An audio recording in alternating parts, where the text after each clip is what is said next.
esta parte que ya la había avanzado? Sí, doctora, por favor. Ya, bueno, mil disculpas. No sé qué había pasado. Bueno, conversábamos que el síndrome nefrítico agudo, ¿no? Tiene características importantes. La hematuria, ¿no? Que puede ser microscópica, o sea, o macroscópica, ¿no? Más o menos en un 30% de los casos se puede presentar hematuria macroscópica, que los pacientes presentan unas orinas de color rosado, como lavado de carne, algunos como té oscuro, ¿no? Muy rara es la hematuria franca, ¿ya? Y si le hacemos un sedimento, un examen de orina completo, vamos a ver que en el 100% de los casos hay hematíes en el sedimento urinario, ¿no? Ya, entonces también se acompaña de edema, hasta en 80% de los casos, ¿no? Hematuria 100%, edema en 80% de los casos. El edema es un edema duro que no deja fovea y que inicia a nivel palpebral y posteriormente puede presentar edema de miembros inferiores y superiores. Rara vez llega a la nasarca y esto se produce cuando hay una insuficiencia renal aguda, que también se puede presentar hasta en un 30% de los casos. Además del edema, se va a presentar oliguria, disminución del volumen urinario, en un 30-50% de los casos. Y la hipertensión arterial, que es hasta el 70% de los pacientes lo presentan, y esta hipertensión es dependiente de volumen, ¿no? Es secundaria a la hipervolemia. Algunos pacientes pueden evidenciar proteinuria de grado variable, pero nunca llega a rango nefrótico. Es decir, puede ser una proteinuria significativa, leve o moderada, ¿no? Pero no sobrepasa los 40 miligramos por metro cuadrado por hora. Y si esto sucede, o sea, se acompaña de un síndrome nefrítico nefrótico, hay que hacer una biopsia renal para tratar de llegar al diagnóstico en forma breve y oportuna, ¿no? Revisando las presentaciones, el síndrome nefrítico agudo es la glomerulopatía más frecuente en la edad pediátrica. La mayoría de los casos pueden ser asintomáticos, ¿no? O sea, puede presentarse una sobrecarga de volumen, de repente no se presenta el síndrome con todo el cortejo sintomático, ¿no? Puede presentarse hematuria aislada, ¿no? Y hasta el 25% de los casos pueden ser subclínicos, incluso pueden pasar desapercibidos. El prototipo de síndrome nefrítico la patología que más he estudiado es con la glomerulonefritis postestreptocócica, pero no es el único agente etiológico que puede desencadenar, no es una enfermedad de tipo inmunológico. Entonces, siempre se tiene que sospechar que un paciente que presente orinas oscuras, después de haber presentado un cuadro respiratorio de faringoamigdalitis o una piodermitis impetiginosa, hay que sospechar que pueda ser secundario eh, a que se pueda estar presentando un síndrome nefrítico, ¿ya? Generalmente esta es de curso favorable y se cura sin secuelas hasta en un 90% de los casos. Más o menos la sintomatología remite espontáneamente en una semana. Ahora, el pronóstico ya deja de ser tan favorable si la proteinuria, así sea una proteinuria no significativa, sigue persistente, en forma persistente, ¿no? Más allá de 4 semanas. Ahora, como les dije hace un momento, por la reducción del filtrado glomerular, por el daño de la membrana basal glomerular, va a presentarse hipervolemia, ¿no? Y en relación a esta puede presentarse insuficiencia cardíaca congestiva. Entonces, ¿qué es lo que nos va a traducir un síndrome nefrítico? Nos va a traducir un proceso inflamatorio de tipo a nivel de la membrana basal glomerular. Y como les repito, puede ser de diversa etiología. Infecciosa es la más frecuente, ¿no? Secundaria, procesos bacterianos, virales, parasitarios o micóticos. También el síndrome nefrítico puede ser secundario a una enfermedad autoinmune, como el lupus eritematoso sistémico o la púrpura de Herrmann-Schönlein. También puede ser de tipo traumático, ¿no? Es poco frecuente, pero hay.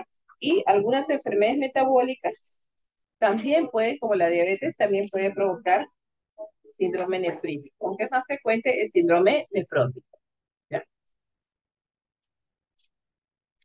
También puede haber enfermedades heredofamiliares, por ejemplo, el síndrome de Alport, o idiopáticas, ¿no? Como la nefropatía por inmunoglobulina A, la glomerulonefritis membranoproliferativa y la glomerulonefritis semilumis, ¿ya?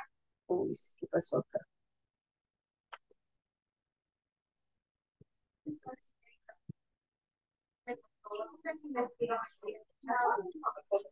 Bien, entonces, en cuanto a las bacterias, siempre destaca en mayor porcentaje el estreptococo beta hemolítico del grupo A con diferentes serotipos. Hay algunos serotipos que se presentan en las faringoamigdalitis y otros serotipos que vamos a ver más adelante que se presentan en las piodermitis. Pero además también puede ser producida por el estafilococo, el neumococo, el Haemophilus influenza, el meningococo. O sea, nosotros podemos tener un paciente con una meningitis meningocócica y como hacen una meningocosemia puede tener un síndrome nefrítico agudo. También se pueden presentar en las infecciones por Mycoplasma pneumonia, en infecciones por Salmonella typhi, ¿no? Infecciones sobre todo sepsis por Pseudomonas y en la sífilis, ¿no? Tanto en la sífilis congénita como en la sífilis adquirida. Ahora, ¿qué virus se puede asociar o como parte de la enfermedad se puede desarrollar el síndrome nefrítico?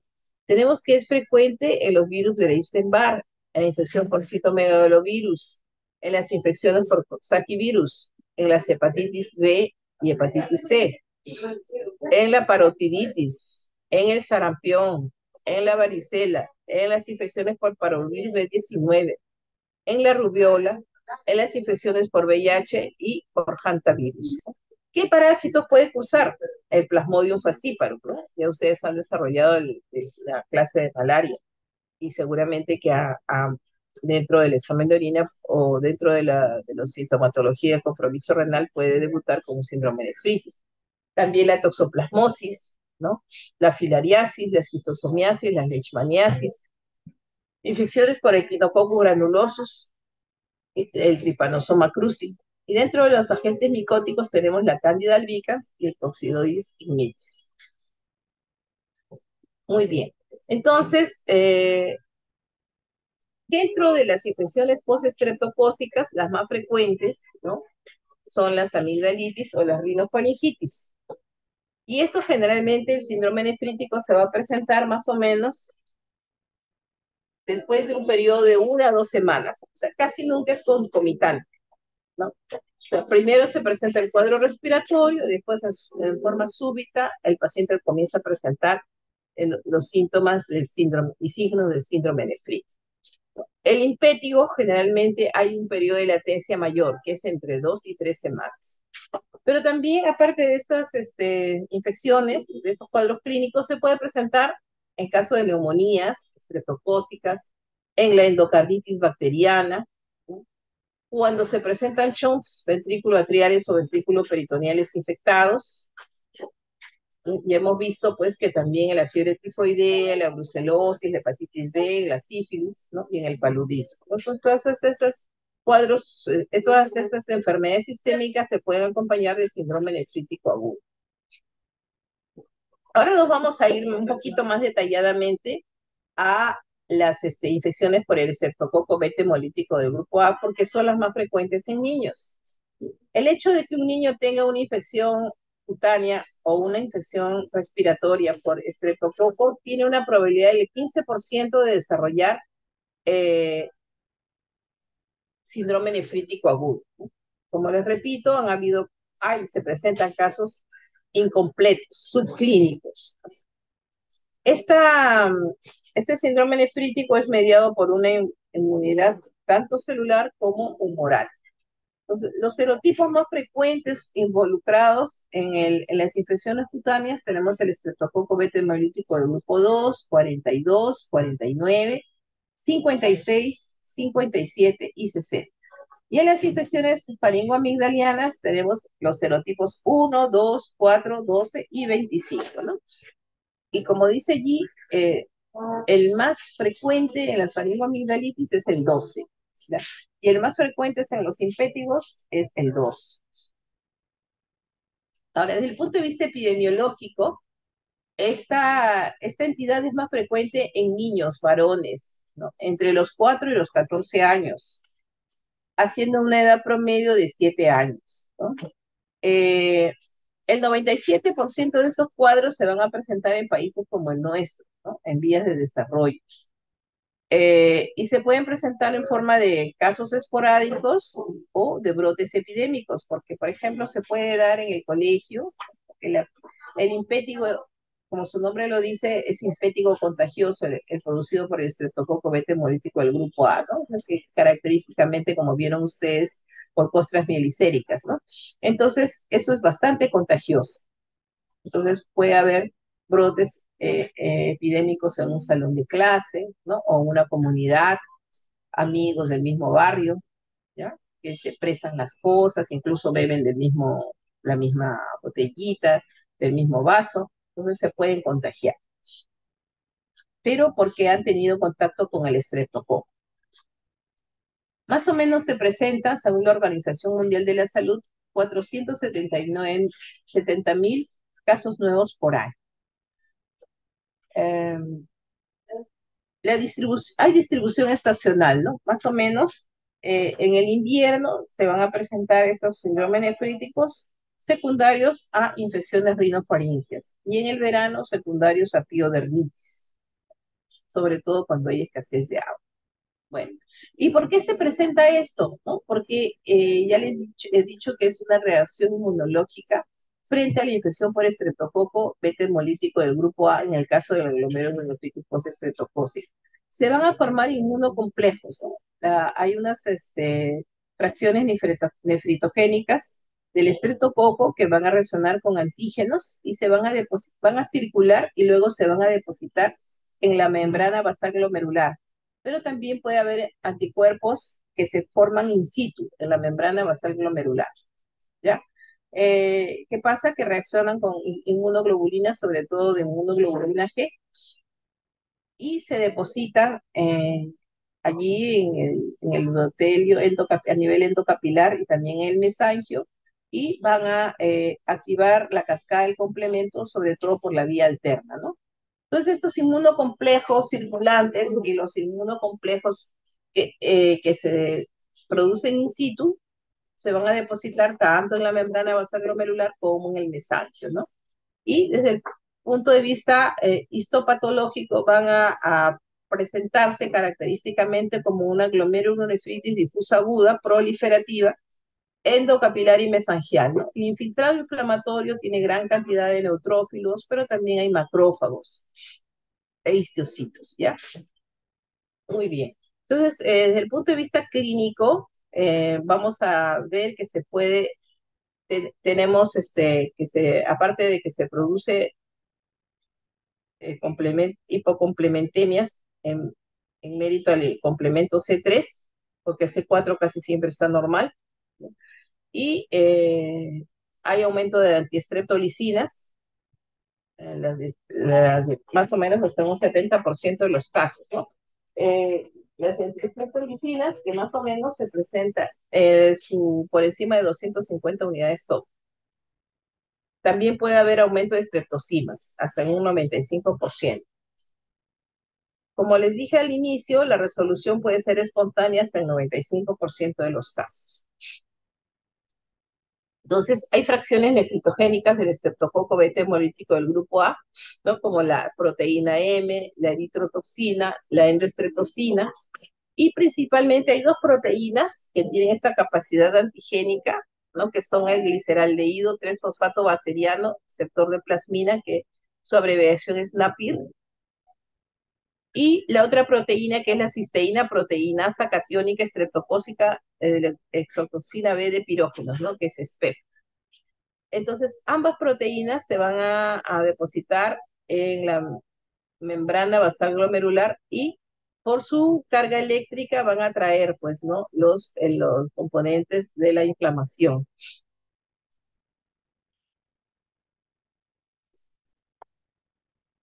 Estos complejos inmunos circulantes pueden tener están conformados por componentes antigénicos, ¿no? Del estreptococo unidos a inmunoglobulina G. Existe un mimetismo molecular, ¿no? Esta es la formación de estos complejos inmunes que están promovidos por los anticuerpos frente a los componentes glomerulares, tienen reacción cruzada con los antígenos del germen. Y eso es lo que desencadena una reactividad autoinmune.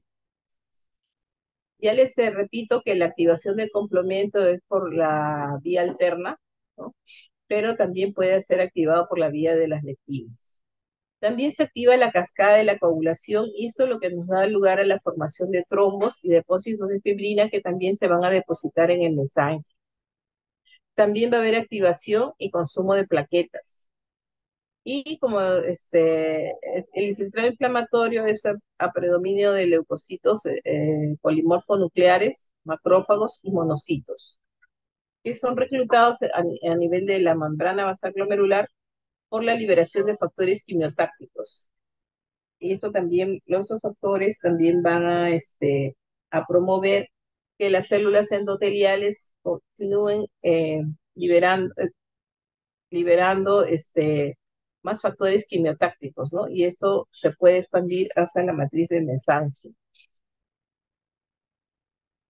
Muy bien. Entonces, en cuanto a la fisiopatología, resumiendo, pues, la infección del estreptococo beta hemolítico del grupo A va a dar lugar a la formación de inmunocomplejos antígeno-anticuerpo que se van a depositar en los capilares glomerulares a nivel endocapilar, ¿no? Pero también se pueden depositar en el mesangio, ¿no? La lesión glomerular va a producir alteración de la barrera de filtración y esto pues es lo que va a producir el escape de hematíes y en la orina vamos a ver la presencia de estos traduciéndose por hematuria. Asimismo, la lesión glomerular conlleva a la disminución del filtrado glomerular.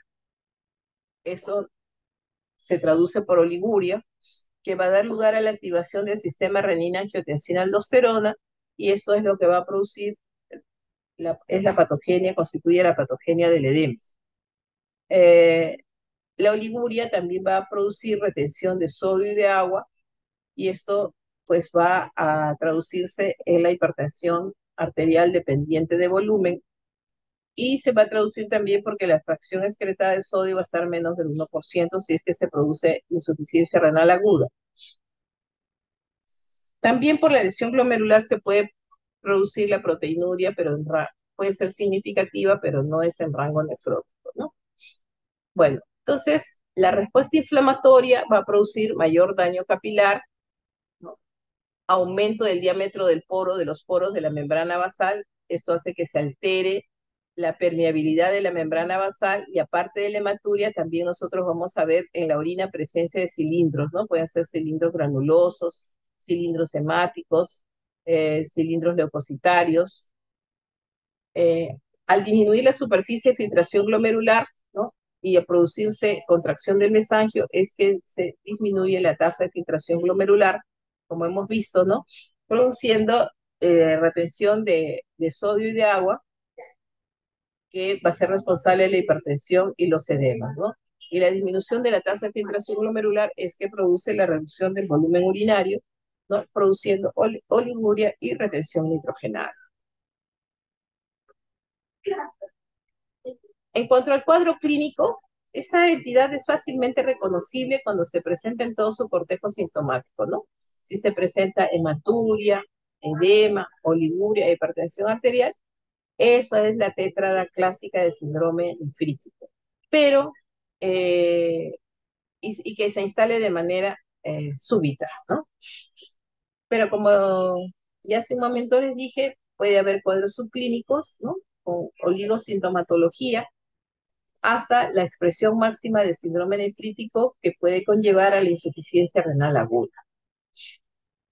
Raramente se acompaña de síndrome nefrótico, ¿no? Y puede dar también lugar a glomerulonefritis rápidamente progresivas. En este caso, pues hay que hacer biopsia renal porque no es la evolución natural de la enfermedad, ¿no? La evolución natural es generalmente de remisión espontánea hasta en un 95% de los casos, ¿no? Y en el 5% restante puede haber hasta 1 o 2% que evolucione a la enfermedad renal crónica. Entonces, el edema, ya sabemos que es secundario a retracción hidrosalina, como les describí al inicio, ¿no? Palpebral, facial, generalmente matutino, y en la tarde ya se va el edema hacia las zonas distales, ¿no? Hacia los miembros inferiores. Ya hemos hablado de la hematuria macroscópica hasta en un 30% y la microscópica en un 70%. La hipertensión en 60-80%, ¿no? Secundaria, ya sabemos, a la retención hidrosalina y que nos va a producir hipervolemia. Esta hipertensión se puede complicar con insuficiencia cardíaca congestiva o con encefalopatía hipertensiva, ¿no? Ya hemos hablado que la proteinuria nunca llega a rango nefrótico. Bueno, entonces, aparte del cuadro clínico, ¿no? De la tétrada clásica, nosotros vamos a solicitar exámenes auxiliares. En el hemograma se puede presentar una anemia normocrómica, normocítica. Puede haber retención nitrogenada si está yendo a la falla renal aguda. En cuanto al dosaje de complemento sérico, va a haber hipocomplementemia hasta del complemento C3 hasta el 90% de los casos. En cuanto al dosaje de antiestreptolicina, va a estar más de 250 unidades, 60-80% de los pacientes. En algunos casos se puede hacer dosaje de antihialuronidasa, antistreptoquinasa y antinicotinamida adenina dinucleotidasa. Es importante, si nosotros tenemos que el paciente tiene síntomas de faringoamigdalitis, hacer un exudado faringio y si para dilucidar si tiene todavía la infección activa por estreptococo beta hemolítico del grupo A. Y en este caso, pues hay que darle tratamiento antibiótico, ¿no? Obviamente el tratamiento antibiótico no va a modificar el curso del síndrome nefrítico, ¿no? Ya hemos hablado, ¿no? Por la alteración de la permeabilidad de la membrana basal glomerular, que en el examen de orina podemos encontrar cilindros hemáticos, eritrocitarios, cilindros leucocitarios, ¿no? Generalmente no es necesario realizar biopsia renal, pero hay algunos casos puntuales en los que sí hay que practicar, ¿ya? Entonces, el hemograma, la leucocitosis con neutrofilia, también puede presentarse la anemia dilucional en casos de hipervolemia. La velocidad de sedimentación globular está incrementada, ¿no? Puede haber hiponatremia dilucional y en casos de insuficiencia renal aguda, hipercalemia. Si es que hay insuficiencia renal aguda, puede cursar con acidosis metabólica. En caso de proteinuria puede acompañarse de hipoalbuminemia. Ahora, si hacemos el dosaje de complementos y se encuentra que también hay hipocomplementemia C4, es una indicación de biopsia, ¿no? Porque podría corresponder ya a otra entidad que no sea la glomerulonefritis infecciosa. Muy bien. Si en caso aparece proteinuria, ¿no? Podemos dosar proteínas en orina de 24 horas, ¿no? Para ver si es que está en rango nefrótico. Entonces, nosotros podemos hacer el diagnóstico diferencial de la glomerulonefritis post-estreptocócica, ¿no? Eh, si tienen complemento sérico disminuido, también se va a presentar en casos de lupus, ¿no? También en endocarditis bacteriana, en las nefritis por cortocircuito, en las crioglobulinemias y en algunos abscesos viscerales, ¿no? Ahora, si tenemos un síndrome nefrítico agudo con complemento C3 normal, entonces tenemos que sospechar, ese también es, si se presenta un síndrome nefrítico sin hipocomplementemia C3, hay que realizar biopsia renal, puede corresponder a otro cuadro clínico, por ejemplo, a las nefropatías por inmunoglobulina A, o puede tratar también de otras enfermedades sistémicas como las púrpuras de Henoch, ¿no? La poliarteritis nodosa, las vasculitis que se desarrollan por hipersensibilidad a fármacos, la granulomatosis de Wegener o el síndrome de Goodpasture. Entonces, nosotros vamos a tener que hacer biopsia renal en dos momentos, ¿no? Al inicio del cuadro o para el seguimiento. Al inicio del cuadro, ¿en quienes vamos a indicarle la biopsia? En aquellos niños cuya presentación del cuadro clínico sea menor de 2 años o mayor de 12 años, ¿no? Porque hemos visto que, si bien es cierto, la edad de presentación entre 4 a 14 años, haciendo un promedio de 7 años, cuando los niños pasan de 12 años, tenemos la obligación de descartar que sea secundaria a una enfermedad sistémica, ¿no? También al inicio les dije que la presentación del cuadro clínico es usualmente remite en una semana en forma espontánea, ¿no? Si el cuadro clínico progresa más de 2 semanas y lejos de reducir la retención nitrogenada, comienza un aumento progresivo de creatinina sérica, entonces esa también es indicación de biopsia. Igualmente, cuando la anuria se presente más de 5 días.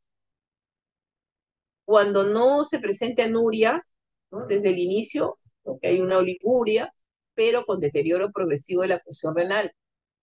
También cuando aparezca desde el inicio proteinuria en rango nefrótico, es decir, de más de 40 miligramos por metro cuadrado por día. Después, cuando la hematuria macroscópica o la hipertensión prosigan por más de 4 a 6 semanas. También cuando el dosaje de complemento C3 es normal. Cuando hay signos de enfermedad sistémica. Y cuando no se puede delimitar que haya un intervalo entre la infección y la enfermedad renal, ¿no?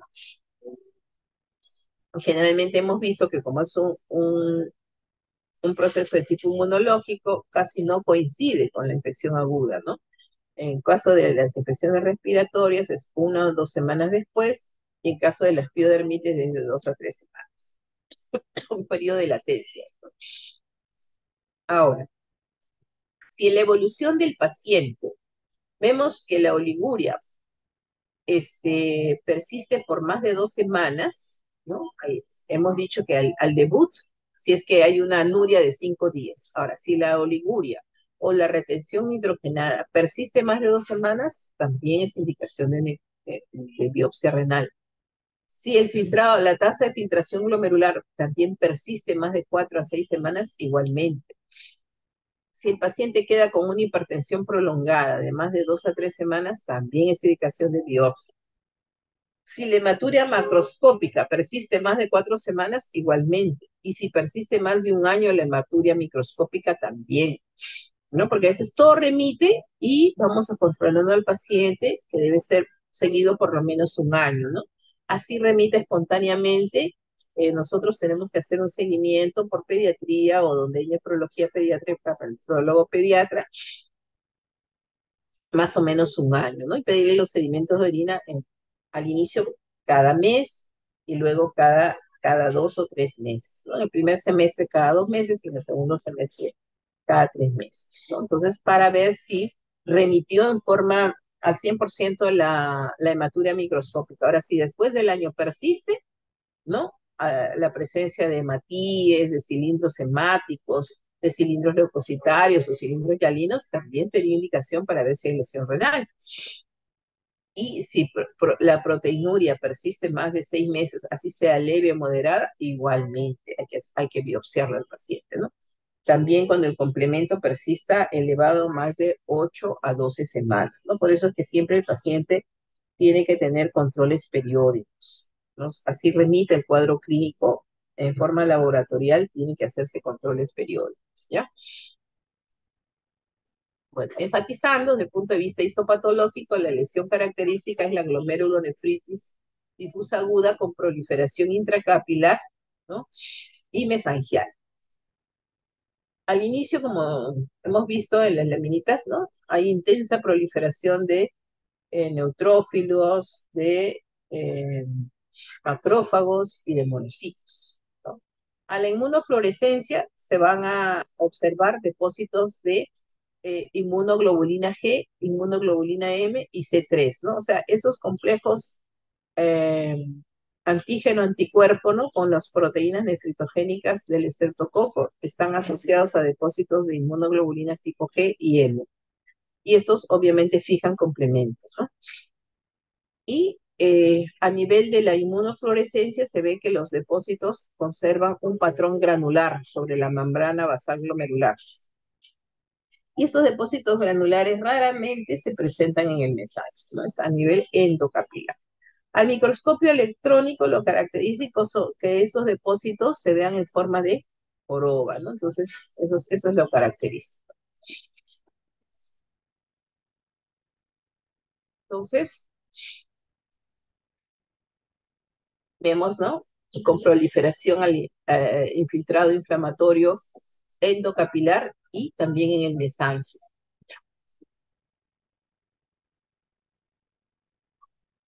Y hay algunos casos ya que clínicamente evolucionan mal que pueden dar lugar a la formación de semilunas o crecientes, ¿no? Al microscopio óptico, ¿no? Es una proliferación, como ustedes ven, así, ¿no? Exudativa, bastante congestión, bastante componente inflamatorio al nivel del glomérulo.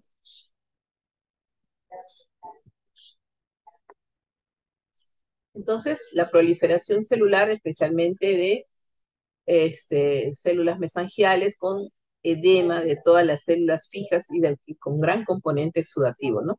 Los polimorfos nucleares y los monocitos se encuentran tanto en el lumen endocapilar como también fuera de ellos, ¿no? En el mesagio o subendoteliales. Los depósitos de fibrina pueden ser tanto en el glomérulo como en el espacio subcapsular. Los glomérulos, así en el microscopio óptico, se ven globosos, aumentados de tamaño, ¿no? Y pierden el ondulado que normalmente presenta el contorno capilar a nivel de los lobulillos, ¿no? Los lobulillos aparecen, como ustedes los han visto, hinchados, ¿no?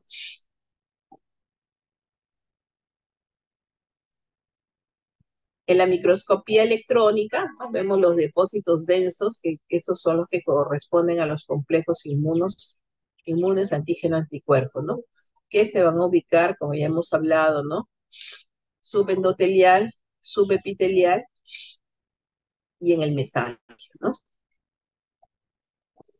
Ya le hemos dicho que la inmunofluorescencia, como ustedes ven acá, depósitos glandular, en forma de, ¿no? De gránulos grandes que están dispersos, a veces se distribuyen en forma estrellada.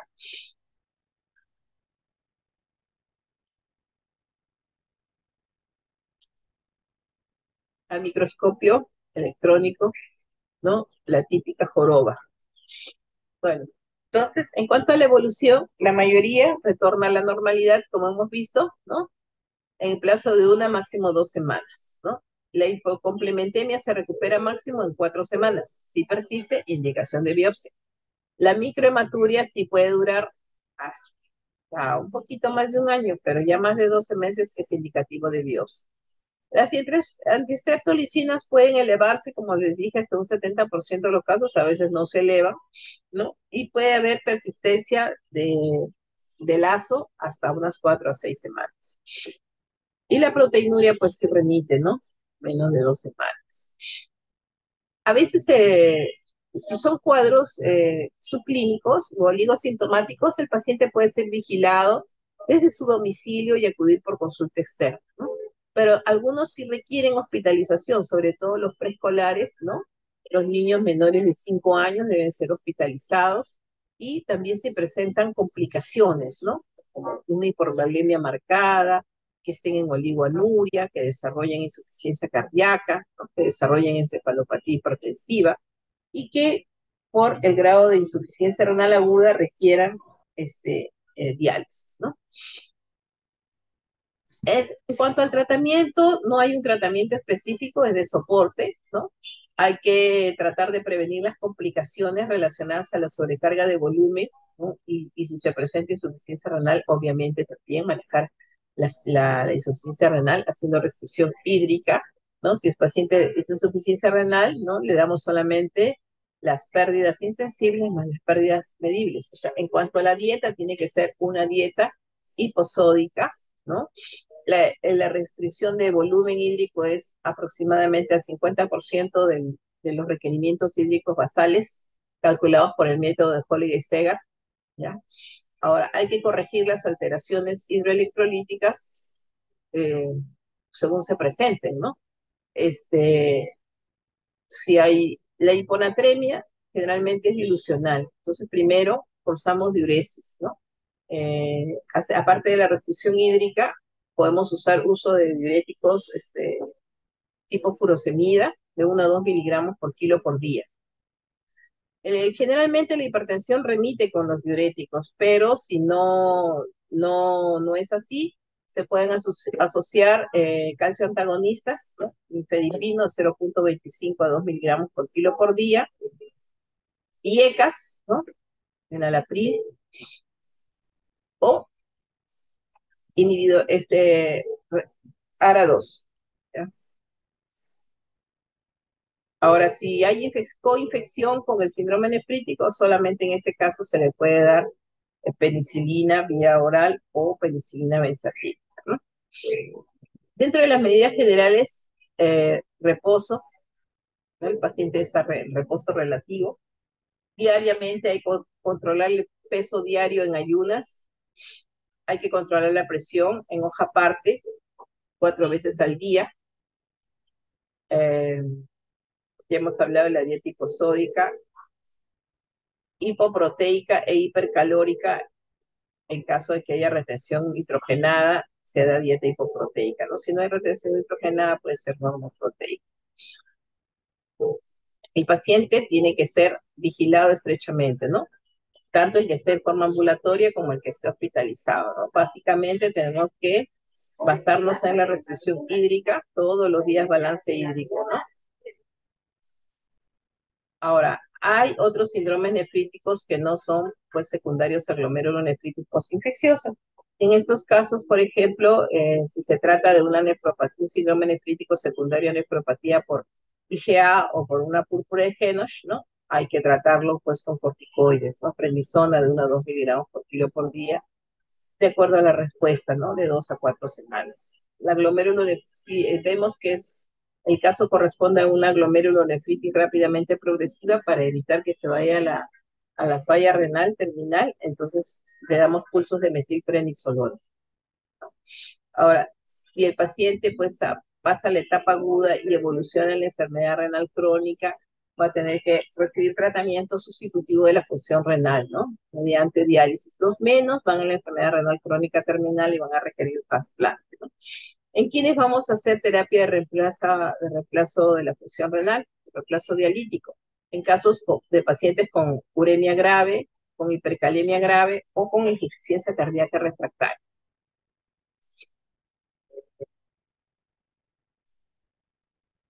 Entonces, terapia de reemplazo renal vamos a hacer también en pacientes que tengan complicaciones y que sea una anuria de más de 5 días, ¿no? Que tenga una hipercalemia de difícil manejo y que la hipovolemia no responda a diuréticos de ácido. En cuanto a la evolución histológica, la normalización morfológica puede ser hasta 18 meses después, o sea, los depósitos de Coroba, todos esos, los depósitos granulares, a la inmunofluorescencia pueden persistir, o sea, la remisión clínica es rápida, pero la remisión histopatológica puede demorar, ¿no? Y no es posible predecir qué casos van a tener. O sea, por eso es que en el momento del manejo del control periódico del paciente que se va a decidir si requiere una nueva biopsia, ¿no?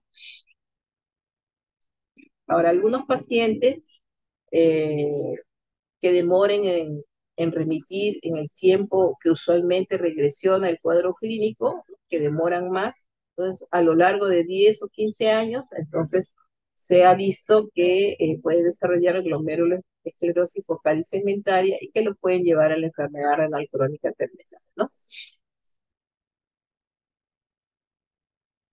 Ya hemos dicho que algunas veces, ¿no? Va a una nefropatía de forma de crecientes o medias lunas, ¿no? Y estas pues suelen evolucionar un pronóstico más desfavorable, ¿no? Es difícil que este cuadro, ¿no? El paciente puede volver a tener una infección estreptocócica, pero es difícil que se vuelva a presentar en el mismo paciente otro cuadro de síndrome nefrítico agudo, ¿ya?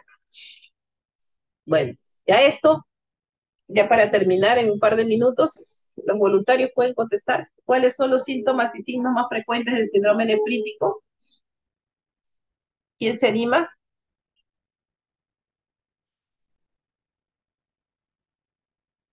Fabricio, ¿cuáles son los síntomas y signos más frecuentes del síndrome nefrítico? Sí, doctora. Característicos, la típica hematuria, hipertensión, proteinuria, Edema y oliguria. edemas.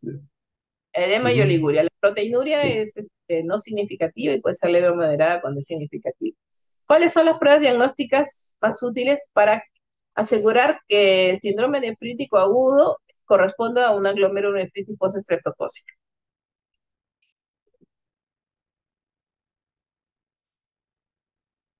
Lo que se va a presentar más del 90% de los casos es el dosaje de complemento sérico, ¿no? La hipocomplementemia de C3, o sea, hay que hacerle a todos, hay que hacerle dosaje de complemento sérico. Y si sospechamos de una glomerulonefritis, aparte del cultivo de secreción de costras de la piel, de cultivo de las costras, cultivo de secreción faríngea, también podemos hacer dosaje de antistreptolicinas, ¿no? Para tratar de identificar que es el estreptococo el que está produciendo el síndrome nefrítico, ¿no? ¿Cuándo se debe realizar biopsia renal en un niño? Hemos visto, ¿no? ¿Cuándo se tiene que realizar al inicio del cuadro clínico o cuándo se tiene que, en qué caso se tiene que realizar durante el seguimiento, ¿no? ¿Cuáles son las indicaciones para el uso de antibióticos en el síndrome nefrítico agudo postestreptocócico? ¿Quién se anima? Solo cuando hay evidencia de infección aguda durante el proceso, ¿no? Que ya hemos dicho que no va a revertir ni la duración ni va a remitir la sintomatología del síndrome nefrítico agudo. Es solamente para tratar la infección estreptocócica eh, si estuviera presente en el momento del diagnóstico del síndrome nefrítico agudo, ¿no? ¿Y cuál es el tratamiento de sostén? Ya lo hemos revisado al final, ¿no? Restricción hidrosalina, dieta hiposódica, hipoproteica, reposo en cama, diuréticos de asa y el manejo de las complicaciones cuando existe. Muy bien. ¿Alguna pregunta, chicos?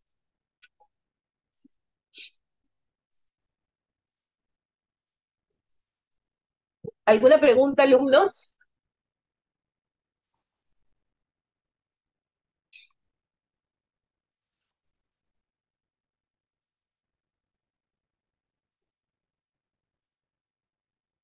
Si no hay preguntas, entonces, Fabricio, ¿me hiciste el favor de, este, de